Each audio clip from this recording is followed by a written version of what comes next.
Hello बच्चों, welcome Arjun academy. Arjun academy के YouTube channel में एक बार फिर से आप सभी का स्वागत है। और आज के इस वीडियो में मैं फिर से क्लास 12th ऑर्गेनिक केमिस्ट्री की 5 इंपॉर्टेंट नेमिंग रिएक्शन के साथ उपस्थित हूं। इससे पहले मैं ऑलरेडी 2 वीडियो में 5 इंपॉर्टेंट नेमिंग रिएक्शन डिस्कस कर चुका हूं। ये वीडियो भी 28 फरवरी को होने वाले वार्षिक एग्जाम पेपर के लिए काफ़ी हेल्पफुल होने वाला है, इसलिए वीडियो को अंत तक देखिए। और यदि आपने अभी तक अर्जुन एकेडमी चैनल को सब्सक्राइब नहीं किया है तो अभी चैनल को सब्सक्राइब कीजिए, क्योंकि इस चैनल के माध्यम से आपको ऐसे ही हेल्पफुल वीडियो मिलते रहते हैं। चलिए अब डिस्कस करते हैं आज की 5 इंपॉर्टेंट रिएक्शन। 11वीं रिएक्शन है हाइड्रोबोरेशन ऑक्सीकरण। हाइड्रोबोरेशन ऑक्सीकरण। हाइड्रोबोरेशन ऑक्सीकरण का मतलब होता है कि जो बोरान होता है उसके द्वारा ऑक्सीकरण होता है। अब बोरान का जो हाइड्राइड होता है B2S6, B2S6 को डाइबोरेन कहते हैं। तो जब एल्किन पर डाइबोरेन की शुष्क ईथर की उपस्थिति में क्रिया की जाती है तो कुछ इस प्रकार से प्रोडक्ट देखने के लिए मिलता है। जैसा कि आप देख रहे हो, ये रिएक्शन कुल 3 स्टेप में पूर्ण होती है। पहली स्टेप में क्या होता है, एल्किन पर, ये आपको एल्किन दिखाई दे रहा है, एल्किन, और ये कौन सा एल्किन है, ये प्रोपीन है। तो प्रोपीन पर BH3 की क्रिया होती है शुष्क ईथर की उपस्थिति में। अब BH3 इस हाइड्रोजन, ये जो कार्बन है पीछे से फर्स्ट नंबर वाले, इस कार्बन के साथ जुड़ जाता है। यह क्या होता है कि ये जो डबल बॉन्ड है दोनों कार्बन कार्बन के बीच, फर्स्ट और सेकंड के बीच में, इसमें ये जो पाई इलेक्ट्रॉन है डबल बॉन्ड के, ये फर्स्ट कार्बन की ओर विस्थापित हो जाता है, जिससे फर्स्ट कार्बन पर नेगेटिव चार्ज आ जाता है और सेकंड कार्बन पर पॉजिटिव चार्ज आ जाता है। तो ये BH3 का एक हाइड्रोजन सेकंड कार्बन पर चला जाता है, क्योंकि हाइड्रोजन पर पॉजिटिव चार्ज है और इस सेकंड कार्बन पर नेगेटिव चार्ज है।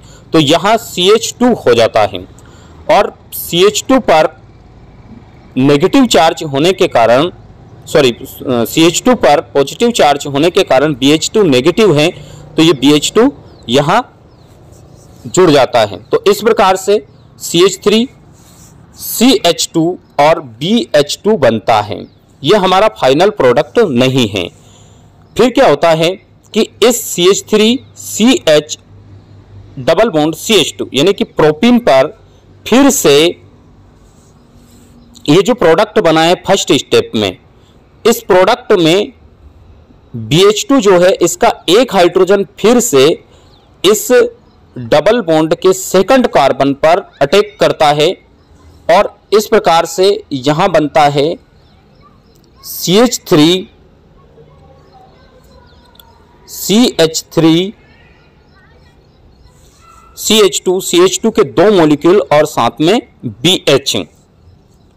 अब BH में एक हाइड्रोजन और बचा है, तो ये फिर से एक प्रोपीन पर क्रिया करेगा, ये प्रोपीन, और इस प्रोपीन को एक हाइड्रोजन और देगा। तो इसको एक हाइड्रोजन और देगा, तो इस प्रकार से ये 3 मॉलिक्यूल हो जाएंगे, क्योंकि ऑलरेडी 2 मॉलिक्यूल तो ये हैं और एक मॉलिक्यूल ये, तो 3 मॉलिक्यूल हो जाएंगे।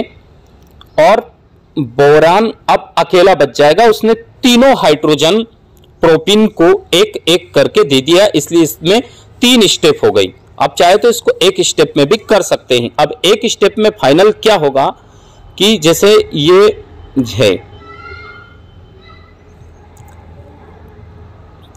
बोरान ट्राइप्रोपिल बोलते हैं इसको, इस पर H2O2 हाइड्रोजन पेरोक्साइड और NaOH का जलीय विलयन है क्षार का, उस पर हम हाइड्रोजन पेरोक्साइड की क्रिया करवाते हैं, तो इसमें प्रोपिल एल्कोहल की 3 मॉलिक्यूल बनते हैं और H3BO3 बाहर निकल जाता है। तो इस प्रकार से ये फाइनल रिएक्शन है यहाँ पर 3 मॉलिक्यूल करना है, 3 CH3 CH2 और इसको कोष्टक के अंदर बंद करके 3 और फिर उस 3 प्रोपिल से बोरान जुड़ा हुआ है। तो इस प्रकार से इसमें प्रोपिल एल्कोहल बनता है, यानी कि प्रोपिन से प्रोपिल एल्कोहल बनाने की ये विधि है। नेक्स्ट रिएक्शन है रोजनमुंड अभिक्रिया। अब रोजनमुंड अभिक्रिया में क्या होता है? रोजनमुंड अभिक्रिया में CH3C डबल बॉन्ड CO, इसको बोलते हैं एसिटिल क्लोराइड। एसिटिल क्लोराइड पर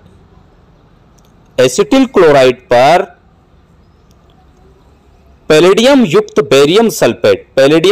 बेरियम सल्फेट की उपस्थिति में हाइड्रोजन गैस प्रवाहित की जाती है, तो इसमें एसेटल्डिहाइड बनता है। CH3COCl, इसमें होता यह है कि एक हाइड्रोजन ऑक्सीजन पर अटैक करता है और दूसरा हाइड्रोजन कार्बन पर अटैक करता है। तो एक हाइड्रोजन ऑक्सीजन पर अटैक करता है क्योंकि ऑक्सीजन पर माइनस चार्ज आता है, और एक हाइड्रोजन इस Cl के साथ HCl बनाकर निकल जाता है। नेक्स्ट रिएक्शन है केनी-जारो रिएक्शन। बहुत इंपॉर्टेंट रिएक्शन है। और केनी-जारो रिएक्शन में क्या होता है? अल्फा हाइड्रोजन विहीन एल्डिहाइड, जैसे कि फॉर्मेल्डिहाइड या फिर बेंजल्डिहाइड। जब अल्फा हाइड्रोजन विहीन एल्डिहाइड, फॉर्मेल्डिहाइड या बेंजल्डिहाइड पर क्षार की क्रिया की जाती है, क्षार या तो KOH या NaOH होता है, तो इसमें एल्कोहल बनता है। जब फॉर्मेल्डिहाइड पर NaOH की क्रिया की जाती है तो मेथिल एल्कोहल बनता है। तो यह है केनी-जारो अभिक्रिया। लेकिन इसमें ध्यान रखना, केवल अल्फा हाइड्रोजन विहीन, जिसमें अल्फा हाइड्रोजन नहीं होता है, ऐसे एल्डिहाइड ही केनी-जारो अभिक्रिया देते हैं। फिर नेक्स्ट रिएक्शन है एल्डोल संघनन अभिक्रिया। एल्डोल संघनन अभिक्रिया में एल्डिहाइड के 2 अणु आपस में संग्रहित होते हैं। देखिए, आप देख पा रहे हैं यहां एल्डिहाइड के 2 अणु हैं। ये एल्डिहाइड के 2 अणु हैं। अब इसमें जो सेकंड वाला एल्डिहाइड का हाइड्रोजन है, ये हाइड्रोजन इस ऑक्सीजन पर अटैक करता है। क्यों? क्योंकि ऑक्सीजन और कार्बन के बीच में डबल बॉन्ड है, तो ऑक्सीजन ज्यादा इलेक्ट्रोनेगेटिविटी होने के कारण ये डबल बॉन्ड के पाई इलेक्ट्रॉन को खींच लेता है, जिसके कारण इस पर नेगेटिव चार्ज आता है। और इस सेकंड वाले एल्डिहाइड का हाइड्रोजन पॉजिटिव चार्ज है, तो ये यहां पर अटैक करता है और इस प्रकार से क्या बन जाता है? CH3 CHOH और CH2 CHO, ये यहां पर बन गया है। इसको बोलते हैं बीटा हाइड्रोक्सी ब्यूटेरेल्डिहाइड। इसको क्या बोलते हैं? Beta hydroxy butyraldehyde. अगर हम इसको गर्म करते हैं तो गर्म करने पर इसमें से एक वाटर मॉलिक्यूल निकल जाता है और ये सिन्नेमेल्डिहाइड बनता है। सिन्नेमेल्डिहाइड का सूत्र होता है CH3, यहां से ये OH और यहां से CH2 से एक हाइड्रोजन रिप्लेस हो जाता है H2 मॉलिक्यूल के रूप में, और CH3 CH double bond CHCHO, इसको बोलते हैं सिन्नेमेल्डिहाइड। तो एल्डोल संघनन में सिन्नेमेल्डिहाइड भी बनता है, लेकिन उससे पहले बीटा हाइड्रोक्सी ब्यूटेरेल्डिहाइड भी बनता है। ये आपको याद रखना है एल्डोल संघनन में। इसमें अल्फा हाइड्रोजन युक्त एल्डिहाइड होते हैं, जबकि केनी-जारो अभिक्रिया में अल्फा हाइड्रोजन विहीन एल्डिहाइड होते हैं।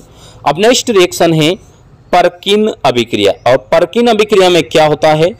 परकिन अभिक्रिया में बेंजल्डिहाइड, ये बेंजल्डिहाइड है, और बेंजल्डिहाइड पर एसिटिक एनहाइड्राइड, एसिटिक एनहाइड्राइड का फार्मूला होता है CH3COO, CH3COO, और ये दोनों एसिटेट ग्रुप O से जुड़े रहते हैं।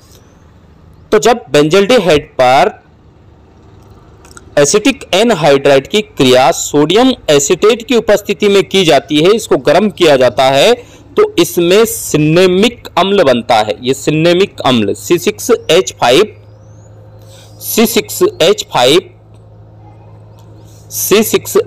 CH डबल बॉन्ड COOH, इसी को बोलते हैं सिनेमिक अम्ल।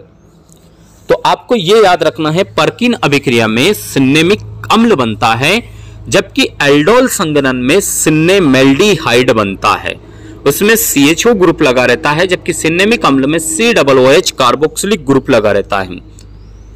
तो इस प्रकार से आपको ये 5 ही नेम रिएक्शन बड़े आसानी से याद रखना है और इनको 2-3 बार दोहराना है ताकि आपको अच्छे से याद हो जाए और परीक्षा में आप अच्छे से इनको लिख पाए। तो मैंने बच्चों अभी तक कुल 15 रिएक्शन आपको बताई है।